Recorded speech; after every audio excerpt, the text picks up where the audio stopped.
I paid $19,000 for my granddaughter's dream party.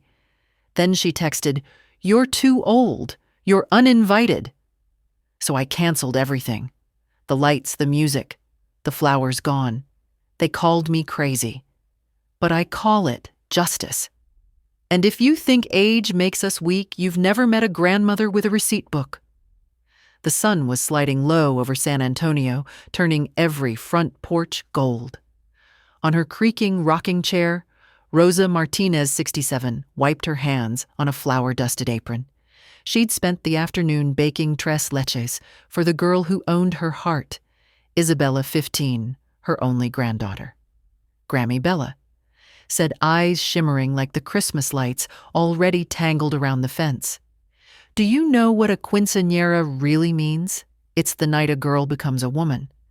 I want mine to be magical by the river with fairy lights and a live mariachi band." Rosa smiled, the kind that hides exhaustion behind love. "And how much does magical cost me, Vida?" From the kitchen doorway stepped Vanessa, her daughter-in-law flawless in white linen, the scent of designer perfume cutting through cinnamon and sugar. "Oh, Rosa, don't worry. I've been researching venues. There's a place called Riverside Gardens, just perfect. 8,000 for the space, but it's the spot all the girls talk about." Rosa's rocking stopped. 8,000. The number hung in the air like dust. But Bella was already swirling imaginary skirts across the porch, laughing free. Later, as dusk deepened to velvet, Rosa whispered to her late husband's photo, if he could see her smile. She folded the brochure Vanessa had left behind and placed it next to her checkbook. Inside the house, her old radio hummed a mariachi tune about promises made beneath fading light. She didn't know that this promise, the one sealed under the Texas sunset, would soon unravel every thread of trust in her family. By mid-February, Rosa's kitchen table had transformed into a battlefield of glossy catalogs and payment forms. Vanessa was radiant as always, scrolling her phone voice smooth like honey poured over poison. "Bella deserves the best, Rosa. Just look at this catering company, La Estrella. They did Madison Lopez's party last month. 7,000, but the food looked divine." Rosa frowned, running her finger over the neat columns of numbers. 7,000 for food. Bella chimed in, her braces flashing when she smiled. "Grammy, it's the Quince place. Everyone will be talking about it." Rosa hesitated. Vanessa's manicured hand slid a brochure closer. "You can always cancel later if it feels too much. A line too casual, too practiced." The next day, Rosa found herself at her credit union signing a transfer slip. Her reflection in the teller's window looked smaller than she remembered a grandmother funding a dream she didn't fully understand. That night, she called Daniel, straight to voicemail. "Just making sure you know what we're spending," she whispered, then hung up. Back home, Bella's laughter echoed down the hallway, sweet, unburdened young. Rosa smiled despite the ache. She had no idea that every Grammy please was part of a script someone else had written. By March, Rosa's calendar was filled with crossed-out dates and new deadlines. Her mornings began with coffee, her checkbook, and Vanessa's latest suggestions.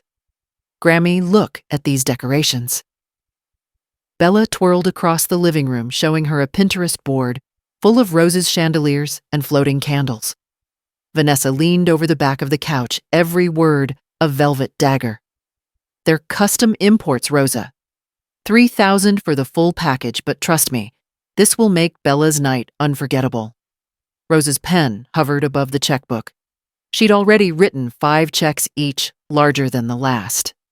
Every signature felt heavier, like a trade love for control, affection for approval. When she asked Daniel again if he'd seen the budgets, his reply came by text. "Busy at work, Mom. Vanessa's got it covered." That night, Rosa walked into Bella's room. The girl was trying on a tiara, the cheap one from the dollar store. She looked up radiant. "Grammy, I can't wait to dance with you that night." For a moment, all doubts melted. Rosa smiled, touched the tiara. You'll shine brighter than the lights, mi reina. Downstairs, the bills lay in a neat stack, $15,000 gone. In the quiet, her house no longer sounded like home.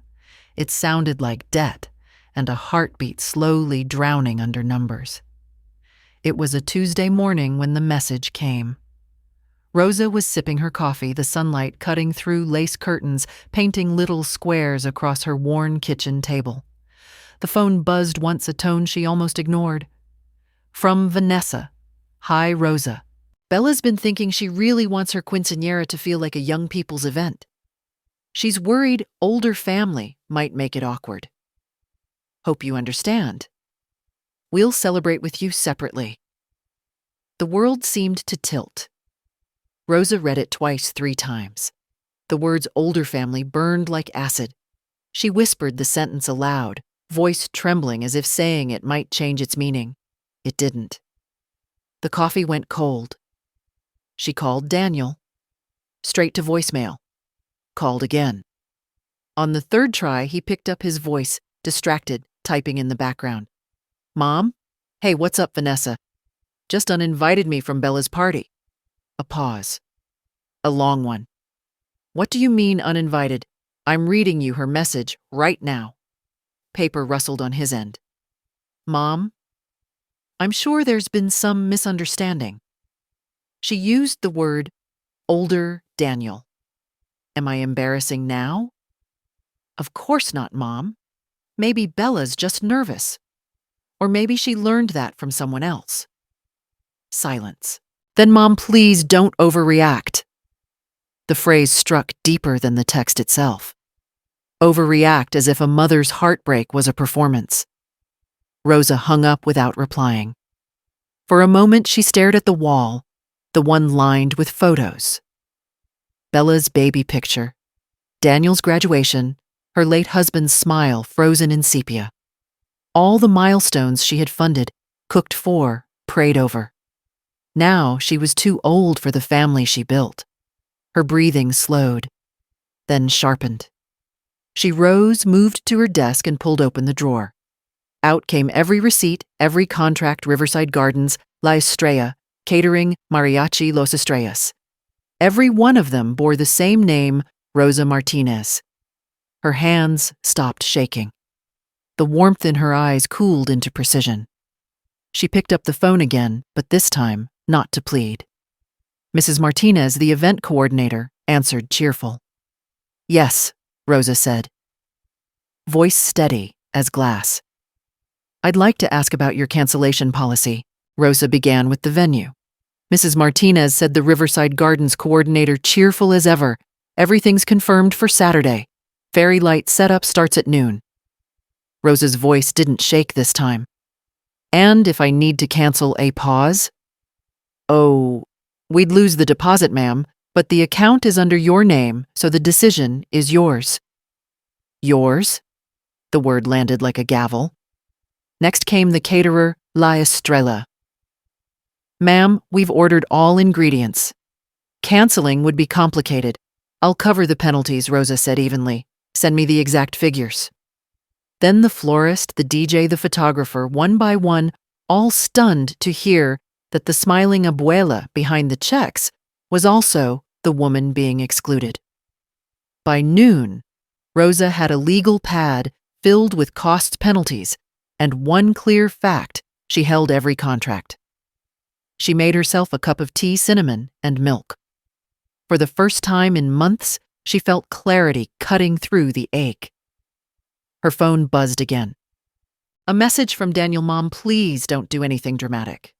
Bella will come around. She stared at the words until they blurred. Then she deleted the text. Rosa opened her notebook, drew 2 columns, money lost and dignity gained. She circled the second. Outside, thunder rolled over San Antonio, heavy and distant. Rosa whispered, Robea, mi amor, they forgot who I am. Let's remind them. By dawn the next day, the storm that had been gathering over San Antonio finally broke. Rain tapped Rosa's windows like a countdown. She sat at her kitchen table, receipts stacked in precise columns, phone in hand, glasses low on her nose. The first call went to Riverside Gardens. Mrs. Martinez. I'm so sorry you're considering. No need to be sorry, she interrupted calmly. I'm exercising my rights under the contract. Please confirm cancellation in writing. The coordinator stammered. But the decorations, the musicians. All under my name, Rosa said. So I'll decide where the music plays. Click. Next La Estrella Catering. The owner himself picked up. Senora Rosa. The lasagna. The shrimp, everything's ready. Then pack it carefully, Rosa replied. I'll redirect delivery to St. Mary's Church. They feed migrant families on Saturdays. Silence, then a breath of respect. You're donating it. Better souls will enjoy it than those who shame their elders. By the third call, word had spread. The photographer whispered, Is it true you canceled the whole thing? It's true, Rosa said. And I'll pay what's fair, not what's foolish.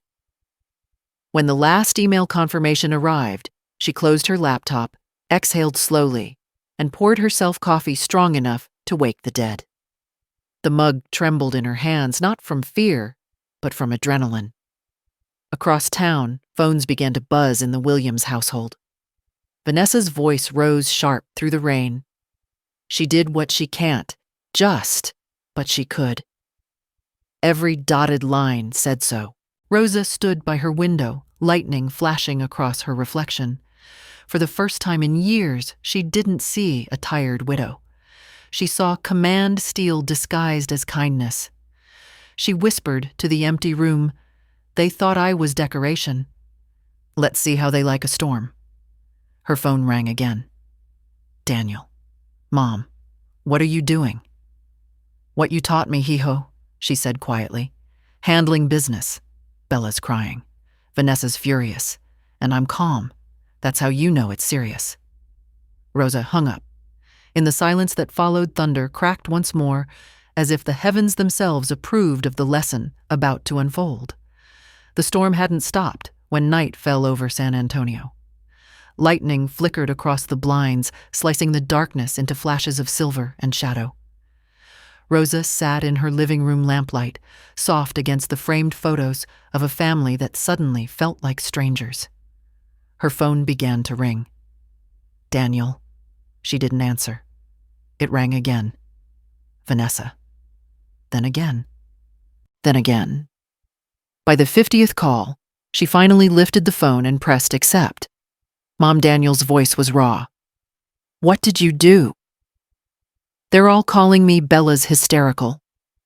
Vanessa says the caterers canceled, the DJ's gone, the venue's locked. What's happening?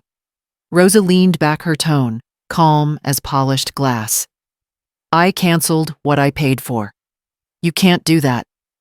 Bella's party is tomorrow. I wasn't invited, remember. The silence on the other end was long and heavy, filled only by the hum of distant thunder. Mom, you can't punish a child because you're angry with her mother. Angry. Rosa laughed softly, the sound dry and tired. I'm not angry, Daniel. I'm awake. You've let that woman teach my granddaughter that family love has an age limit. Mom. Don't interrupt me. Her voice sharpened. When your father died, I held this family together with double shifts and prayer. Now I'm too old to sit at the table I built. No me, Joe. Not today. A shuffle, then a new voice Vanessa clipped and icy. Dorothy, excuse me, Rosa. This is insane. You're hurting Bella. Am I? Rosa asked quietly. Or are you upset that your little performance lost its sponsor? You wanted to help. No one forced you to pay. Rosa's eyes narrowed. And you planned to uninvite me before or after the final payment cleared. Vanessa's silence spoke louder than any denial. Listen, Rosa continued. I've redirected the catering to St. Mary's Shelter. The DJ has other clients now. And the venue? Well, it's closed tomorrow. There won't be a quinceañera. Vanessa's voice cracked. You destroyed everything. No, Rosa said softly, almost kind. I corrected a mistake. A 24/800 mistake. Daniel tried again, his voice breaking between anger and guilt. Mom, Bella's crying. She didn't mean to hurt you. Then she'll learn that actions have consequences. A girl who can plan a $20,000 party can handle a lesson in humility. Lightning flared, and Rosa's reflection glimmered in the window. Proud, composed, unstoppable. Mom, Daniel whispered, "You've changed." "I finally remembered who I am." Vanessa snapped, "You'll regret this. People will talk. They'll think you're cruel." Rosa smiled faintly. "Let them talk. I've fed more hungry people tonight than that party ever would have." The line went dead. The house fell silent, except for rain against the glass. Rosa set the phone down and breathed in the scent of wet earth. Somewhere between grief and liberation, something inside her healed a fracture decades old. Upstairs, she opened Bella's gift, the silver bracelet she'd planned to wear to the party, and placed it back in the box. She whispered to the storm outside, "Tomorrow, they'll see who truly raised this family." The thunder answered low and certain, as if blessing the storm she had unleashed. The rain stopped just before sunrise. San Antonio glistened beneath a washed-out sky puddles, catching pink morning light like broken mirrors. Rosa brewed her coffee slowly, the way her husband used to, 2 spoons of sugar, 1 of peace. Her kitchen smelled of cinnamon and quiet victory. On the radio, a local station buzzed about the grandmother who canceled a $20,000 quinceañera. Rosa smiled faintly. News traveled fast in small towns. Gossip traveled faster. Her phone blinked with unread messages, neighbors offering sympathy, church friends praising her courage, and one from Daniel unread. She let them sit there. Instead, she plated her breakfast, scrambled eggs, and avocado toast, and carried it to the porch. The storm had rinsed the dust from her rose bushes. Everything looked cleaner now. Across the street, Mrs. Ortiz waved from her yard. "Rosa, you're trending." Mija Rosa laughed softly. "I never liked parties anyway." She leaned back in her chair, wrapped in her old shawl, and thought of Bella. The girl's tears last night had been real. Maybe this was the first real thing in months. Rosa prayed the lesson would sink deeper than the hurt. The wind stirred the prayer flag she'd hung after Robert's funeral.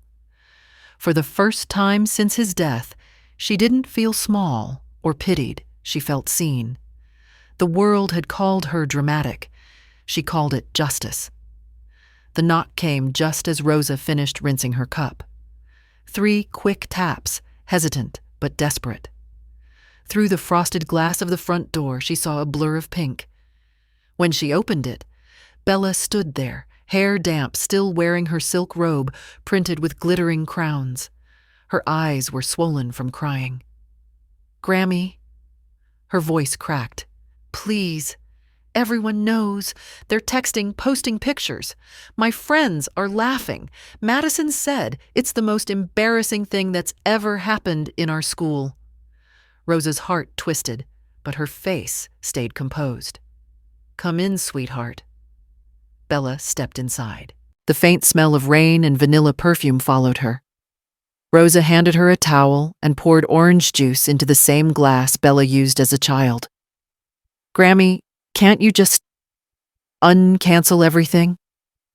Please, I'll apologize." Rosa looked at her eyes, soft but unyielding. "Tell me something first, Mia. When you and your mother planned that party, did you know I wasn't invited?" Bella froze, tears welling again. "Mom said it would be weird with older people there, that my friends would feel awkward. And you agreed I didn't. I wanted it to be perfect." Rosa sighed. "Perfect for who?" "For a girl who forgets who paid for the magic." Bella broke, then sobbing, shaking. "I didn't mean to hurt you, Grammy. I just wanted to fit in." Rosa reached over, touched her hand. "Oh, sweetheart. Fitting in with people who laugh at kindness isn't belonging.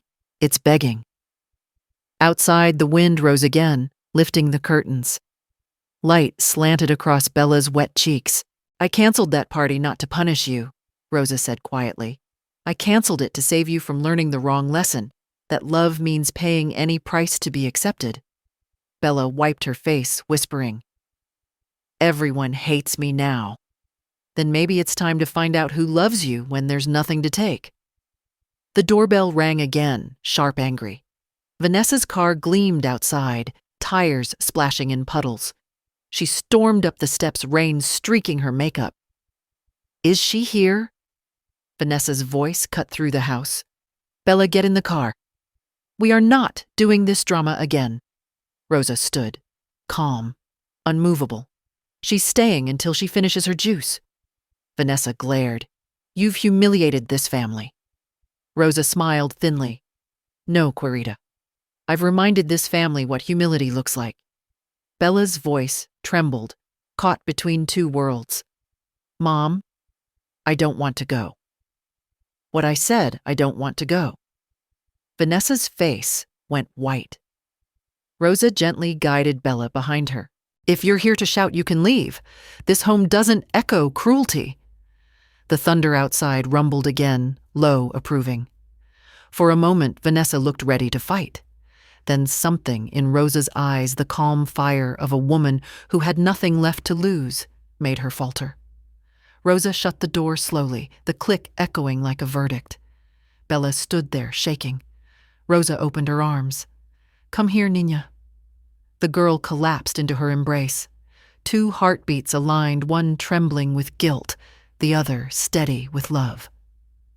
Grammy Bella whispered into her shoulder, I want to be like you when I grow up. Rosa smiled, tears finally escaping, then learned to say no, even when it breaks your heart.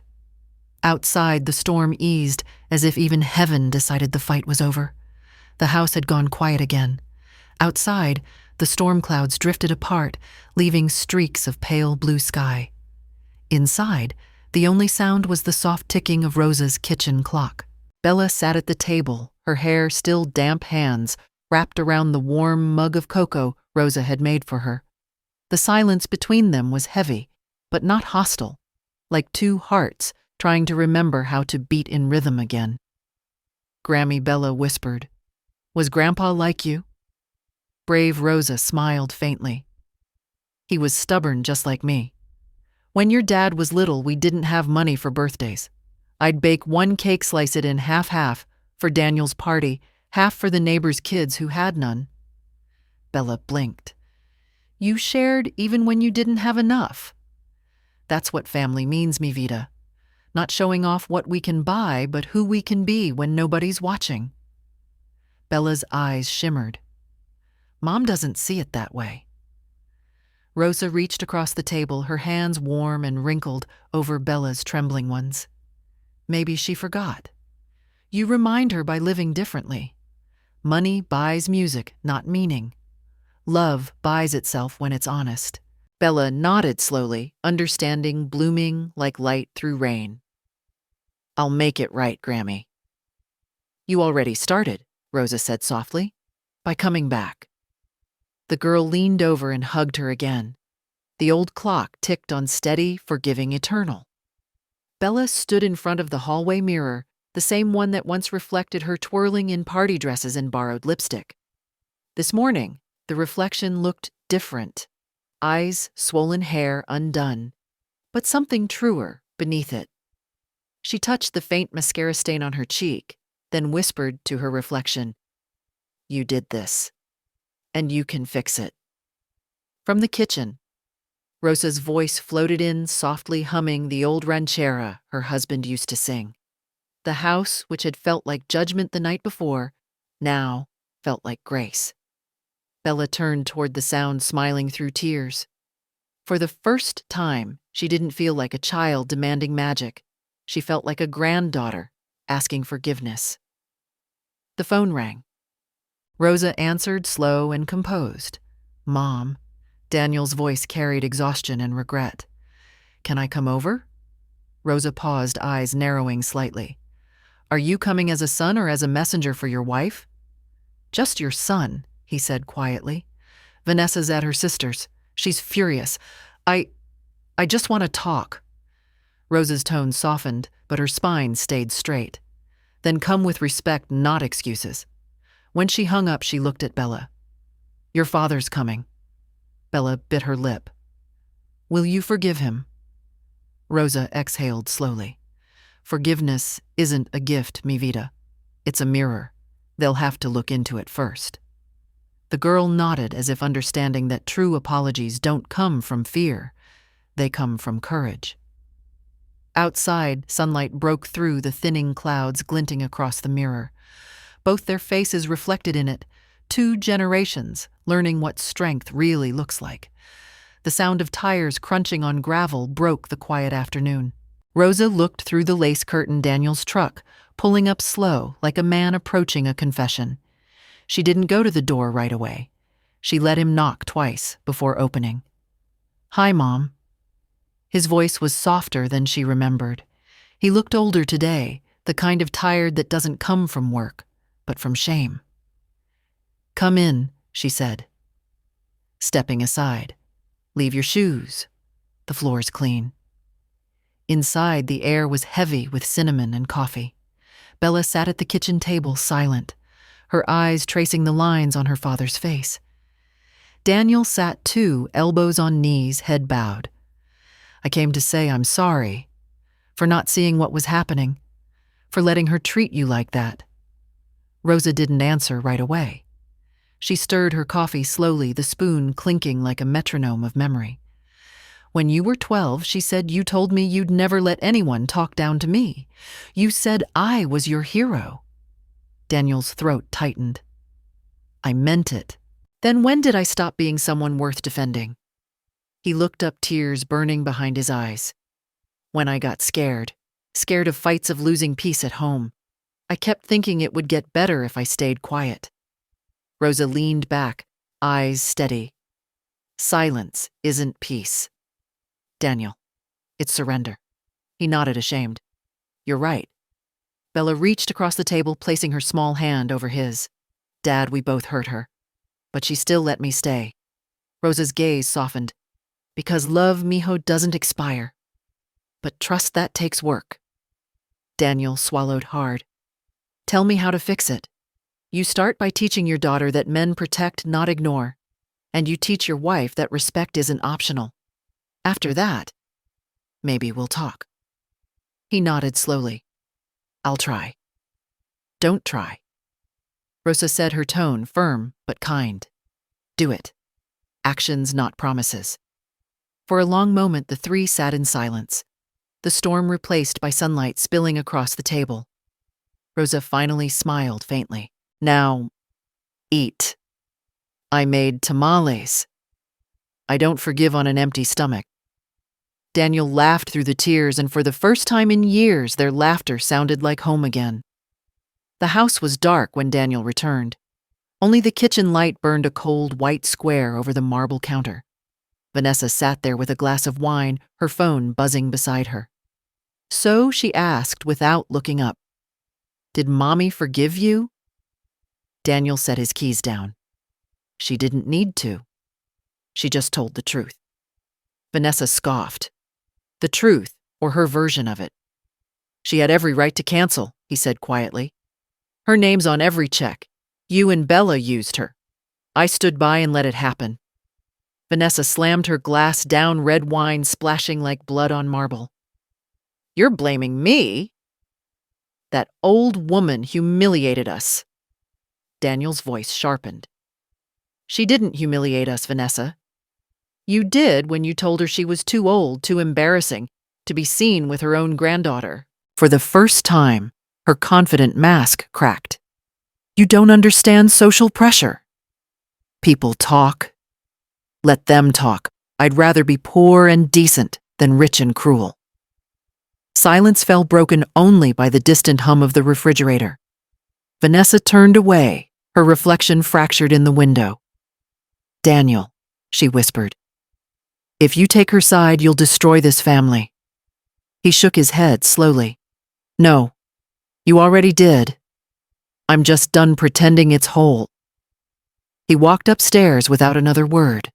The sound of his steps echoed slow, final, leaving Vanessa alone in the sterile light, surrounded by empty luxury and the faint scent of spoiled wine.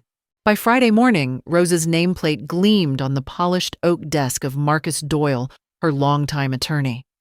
The office smelled of leather, paper, and quiet power, the kind of place where decisions change lives. Marcus adjusted his glasses. "So you're sure about this, Rosa?" "Once we file, it's irreversible." Rosa nodded. "I've been sure since the moment my granddaughter said I was too old to belong." He slid a thick folder toward her. Inside were signatures, seals, and the future neatly divided. "The Martinez Family Trust," Marcus explained. "The house, your savings. Robert's pension all go into the trust. Bella gets an education fund. Daniel inherits a portion only if he maintains a respectful relationship with you. Vanessa gets nothing." Rosa's eyes glimmered with resolve. "That's not revenge, Marcus. That's clarity." He smiled faintly. "Clarity looks a lot like justice." She signed each page with slow, deliberate strokes. Her name looked steady, no tremor, no doubt. When the final page was done, Marcus stood shaking her hand. "You just protected 3 generations from one person's greed." Outside sunlight flooded the courthouse square. Rosa lifted her chin, letting it warm her face. For the first time in years, she felt untouchable. Back across town, Vanessa sat in her home office when the bank notification pinged. Her access request to Rosa's account denied. She tried again, another denial. "What the hell?" she muttered, dialing Daniel. "Your mother's freezing me out." Daniel didn't answer. He was driving Bella to school. Silence thick between them. At a red light, Bella asked Dad, "What's a trust?" Daniel exhaled. "It's something that keeps what's good safe from what's not." At the same moment, Rosa stepped out of the attorney's building, a single paper in her purse, a lifetime's worth of dignity restored. The bells of St. Mary's rang, noon, clear, proud, final. Marcus's office had never seen a storm like Vanessa Patterson Williams. The glass door slammed open with a shriek, scattering the calm like a gunshot. Her heels struck the marble floor, sharp, deliberate, her anger perfumed with designer cologne and panic. "Where is she?" Vanessa demanded, eyes flashing. "Where's that manipulative old woman?" Rosa didn't flinch. She was already seated across from Marcus's desk, hands folded neatly over her purse. "Right here, Querida. You're early."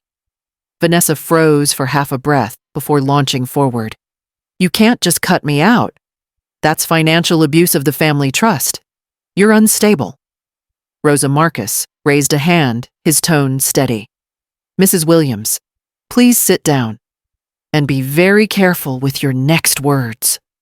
Vanessa sneered, but obeyed her chair, screeching as she dropped into it. "You think this little stunt will hold? I'll call the bank." "You already did," Marcus interrupted. "And that's precisely why you're here." Vanessa blinked. Rosa slid a small USB drive across the desk. "Recordings," she said calmly, "from the bank's security department. They keep every call for legal compliance." Marcus clicked his mouse and the room filled with Vanessa's voice, syrupy sweet but unmistakable. "Yes, this is Vanessa Williams, Rosa Martinez's daughter-in-law. I'm concerned she's showing erratic spending habits. I'd like access to review her accounts." Then the sound of the banker's polite refusal and Vanessa's rising frustration. "I'm family. You people don't understand. She's confused. She needs oversight." When the recording ended, silence pressed down like gravity. Rosa leaned forward, voice low, surgical. "You didn't want oversight, Querida. You wanted control." Vanessa's facade cracked. Her hands trembled. You set me up." "No," Rosa replied. "You set yourself up when you forgot that power isn't taken. It's trusted." Marcus slid a paper across the desk. "For the record, Mrs. Williams, impersonating a client at a financial institution is a federal offense. Rosa has chosen not to press charges. Yet." Vanessa's face drained of color. You can't do this. I already did, Rosa said simply. And next time you use my name, make sure you can live with what comes after it. The room felt airless. Vanessa rose, clutching her purse, eyes wild. You'll regret this, both of you. Marcus didn't blink. We'll risk it. As she stormed out, the receptionist pretended to adjust a vase, but couldn't hide her stare. Doors whispered closed behind the woman who had built her entire world on manipulation and watched it crumble in a single afternoon. When the echo faded, Marcus exhaled. You handled that with remarkable restraint. Rosa smiled faintly. Restraint is just revenge with better manners. They both laughed quietly. Outside, the sky over San Antonio cleared blue and vast. Rosa stepped onto the sidewalk, the breeze lifting her silver hair. For the first time, she didn't feel like someone's grandmother or someone's burden. She felt like herself, whole, unshakable, finally free. She walked toward her car, her reflection gliding across the glass doors behind her. The world could whisper all it wanted. She'd found her peace written in ink and law. By the next morning, the story had spread farther than any rumor Vanessa could control. San Antonio's community boards were buzzing. Grandmother stands up to manipulative daughter-in-law. Someone had even nicknamed her La Leona Vieja, the old lioness. At the corner cafe, 2 nurses whispered over breakfast burritos. She donated all the catering to St. Mary's Sea, fed half the shelter. That woman's a legend. Rosa didn't care for legends. She just wanted quiet.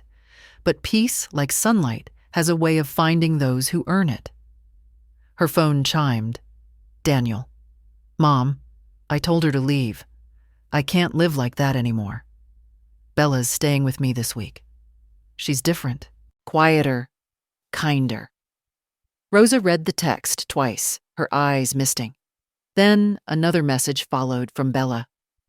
I made lunch with Dad today. No phones, just us. I think you'd be proud. Rosa smiled, her chest full of something warm and steady. Meanwhile, Vanessa sat alone in her spotless kitchen, scrolling through news comments. Every post burned, entitled woman learns the hard way. Her reflection in the screen looked like a stranger, beautiful, brittle, and utterly alone. Across town, Rosa watered her rose bushes, humming softly. The sky was wide and forgiving, the air tasting like renewal. Sometimes justice didn't need an audience. It just needed time and truth. 6 months later, the Texas sun shimmered over the courtyard of St. Mary's High School. Rows of white chairs faced a small wooden stage draped in blue banners. Families waved cameras, laughter rose like music. Rosa sat in the front row, her silver hair pinned neatly, a single rose pinned to her lapel. Daniel sat beside her, pride softening the lines around his eyes. Bella, now 17, stood at the podium in her graduation gown, clutching a note she didn't really need. She looked out over the crowd at her father, at her grandmother, and drew a slow breath. When I was 15, she began, voice trembling, but clear. I thought love meant saying yes to everything I wanted. I thought people who said no were just old-fashioned or didn't understand. A quiet murmur rippled through the audience. Rosa smiled, heart steady. But one day, Bella continued, someone I loved said no, not out of anger, but out of love. That no changed my life. She paused, eyes glistening. My grandmother taught me that love isn't giving people what they want. It's giving them what they need to grow. A few parents nodded. Even the principal blinked fast, hiding a tear. She showed me that dignity matters more than popularity. That truth hurts less than pretending. And that sometimes standing up for yourself teaches the world how to treat you. Her voice caught, then steadied again. Grammy, this diploma is yours too. You taught me that respect isn't something we're born with. It's something we earn, one choice at a time. The crowd burst into applause. Rosa's eyes shimmered. Daniel slipped his hand over hers, whispering, "She sounds like you." Rosa chuckled softly. "No, mijo. She sounds better." When the ceremony ended, Bella ran straight into her grandmother's arms, mortarboard tilting. "You kept your promise," she whispered. Rosa smiled through tears. "And you kept your heart." Camera shutters clicked. The afternoon light wrapped around them 3 generations framed by forgiveness, courage, and quiet grace. The air inside Marcus Doyle's office was cool, quiet, and scented faintly of cedar. The same sunlight that had once poured through the window months ago now fell on a different woman, still Rosa Martinez, but changed. There was a lightness about her, the kind that comes only when a storm has passed and left the soul clean. Marcus looked up from the papers. "You're back sooner than expected. Everything's been peaceful." I hope Rosa smiled. "Peaceful enough to make plans for what comes next." He leaned forward. "You want to amend the trust, yes," she said simply. "It's time to turn protection into purpose." Marcus adjusted his glasses. "Go on." "I've been thinking." Rosa began her fingers brushing the small silver cross around her neck. "Robert and I worked our whole lives so our son and granddaughter wouldn't struggle. But real wealth isn't the kind you leave behind. It's the kind that lifts others while you're still here." Marcus's pen stilled. "What are you proposing?" "I want to rename the trust," she said. "The Bella Martinez Scholarship Fund for young women in Texas who can't afford school, especially those from immigrant families. Let them learn before life teaches the hard way." He looked impressed. "You'd be giving away most of your estate." Rosa nodded. "Good. The rest is enough for Daniel and Bella to live kindly if they've learned the meaning of enough." She paused, smiling. "And there's one condition." Marcus raised an eyebrow. "Which is, they must volunteer at the shelter every year. Service before inheritance." Marcus chuckled. "You never do anything halfway, do you, Rosa?" "Not when it comes to lessons," she replied. "Money fades, character stays." They spent an hour finalizing the paperwork. Each signature felt like a soft victory, not revenge, not defense, but creation. When they finished, Marcus extended his hand. "You've built something rare, justice that keeps on breathing." Rosa looked out the window. Across the street, a young girl was helping her grandmother out of a car, steadying her arm with both hands. It made Rosa smile. Maybe the world still has a chance. Marcus handed her the final document in a crisp envelope. "Here's your legacy." Rosa slipped it into her purse beside a small photo of Bella in her cap and gown. "No," she said quietly. "She's my legacy. This is just the paperwork." As she stepped outside, the Texas sun wrapped her in warmth. Bells from the nearby chapel echoed through the streets, the same ones that had rung the day she signed the trust. This time, though, they didn't sound like endings. They sounded like beginnings. The letter was written in Rosa's neat looping script, blue ink on cream paper folded twice, tucked into a small envelope marked, "For my son and my granddaughter." It wasn't a farewell. It was a map. "My dear Daniel and Bella, if you're reading this, it means life has done what it always does, moved forward. Don't let that scare you. The years don't take love away. They just test how strong it was in the first place. Daniel, my boy, you were born into my hands during a thunderstorm. The nurse told me to rest, but I held you anyway, because I wanted you to know what safety felt like. I hope in the end you'll make your home a place where someone else can feel that same safety. Silence is never peace, mijo. Speak when something's wrong. Protect even when it costs you comfort. Bella mi vida. You have your father's eyes but your own fire. You will grow into a world that confuses kindness for weakness. Don't let it change you. Be gentle but never small. Be proud but never cruel. The world will ask you to prove your worth. Answer it with integrity, not luxury. Everything I owned now belongs to purpose. The scholarship in your name, Bella, is not about money. It's about remembering that doors were opened for you, so hold them open for others. When you visit St. Mary's, don't come as guests. Come as servants. Feed someone hungry, listen to someone broken. That's where heaven hides, not in mansions, but in hands that help. If someday you both wonder what I wanted most, the answer is simple. I wanted you to be better than me, not richer, not louder, just braver. And if you ever doubt yourselves, look to the roses in my garden. They bloom again every spring, even after being cut down. That's how I loved you, not perfectly, but endlessly. With all my heart, Rosa. As Bella finished reading, tears blurred the ink. Daniel reached across the table, his hand steady on hers. Outside, the wind rustled the rose bushes, carrying the faint scent of earth and memory, as if Rosa herself were still whispering through them. Don't let kindness make you small. Spring arrived in San Antonio like forgiveness, quiet, warm, unexpected. The old Martinez house stood at the end of the street, its garden overgrown after a season of silence. The roses had wilted their thorns, dulled by rain and time. On a Saturday morning, Daniel parked the truck out front. Bella stepped out carrying a basket of tools and a small bag of rose saplings wrapped in burlap. This was her favorite place, Bella whispered. She said the earth always listens when people don't. Daniel nodded, his eyes soft.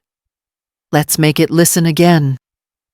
They worked side by side, digging into the soil Rosa once tended with bare, careful hands. The air was sweet with spring dust and faint traces of cinnamon from the kitchen window that would never open again. Do you think she'd like this? Bella asked, brushing dirt from her cheek.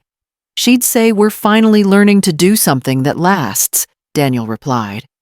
Bella smiled. Then this one's for her. She placed the first rose into the ground, pale pink, almost white, just like the ones Rosa planted years ago. They planted 12 in total, one for each lesson Rosa had taught without words. Courage, gratitude, respect, forgiveness, truth, work, peace, dignity, loyalty, patience, kindness, love. When the last one was in, Bella stood and wiped her hands. She used to hum while planting, she said. That same song she always sang on Sundays.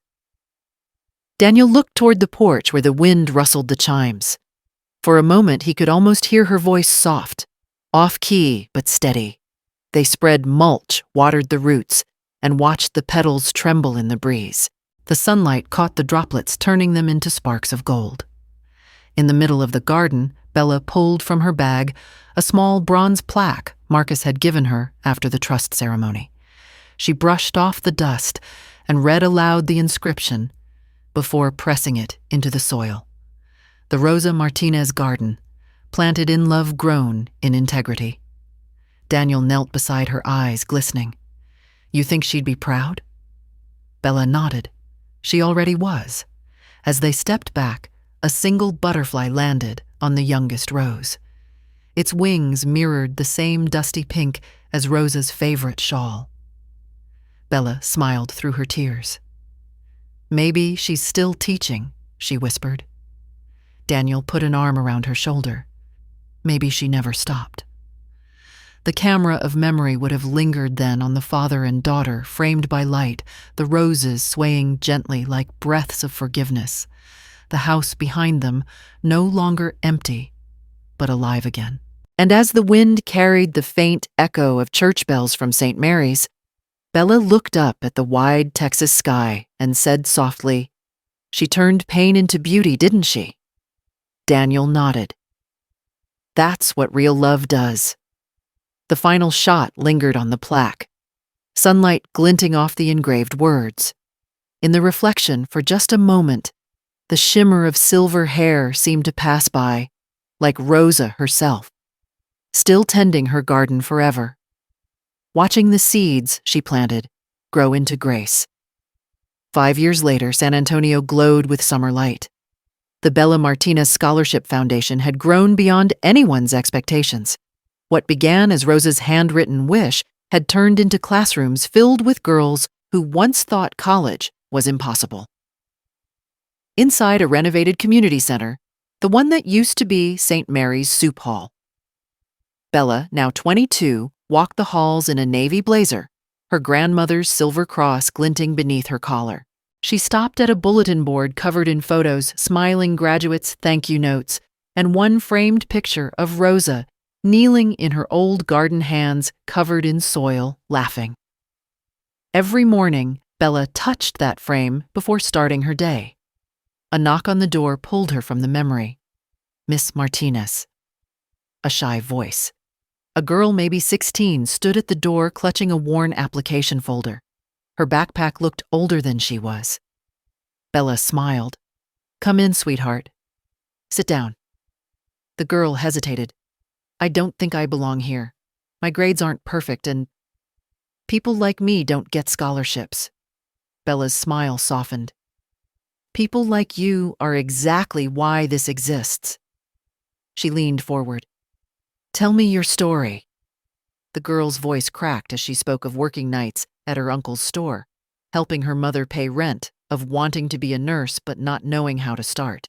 When she finished, Bella handed her a tissue and said quietly, "I once thought the same thing, that I didn't belong. But someone taught me that kindness isn't weakness. It's strength that doesn't need to shout." The girl looked up, eyes wide.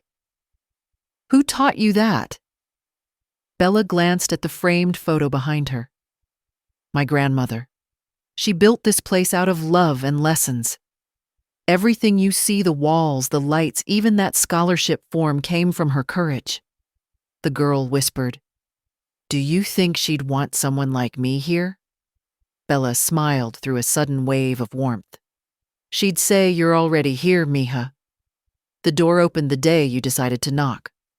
Outside the window, the afternoon sun spilled over the courtyard. Roses bloomed along the fenced descendants of the very ones planted years ago in Rosa's garden. Their colors danced in the breeze like laughter remembered. As Bella walked the girl out, she paused at the entrance, watching her disappear into the light. Then she turned to the small bronze plaque by the door. "The Rosa Martinez Foundation, where grace grows stronger than pride." Daniel's voice came from behind her, older now but peaceful. "You did it, kiddo. You kept her alive." Bella looked up at him, tears catching the sunlight. "She did that herself. We just watered what she planted." They stood together, father and daughter, as bells rang across the city, the same clear tone that had marked every turning point in their family's story. In that sound, they heard Rosa not in words, but in every choice that kept dignity alive.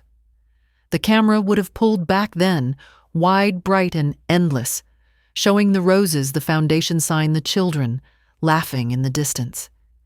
And over it, Rosa's voice would echo softly, eternal, as sunlight over her garden. "Kindness isn't weakness. It's strength that remembers love."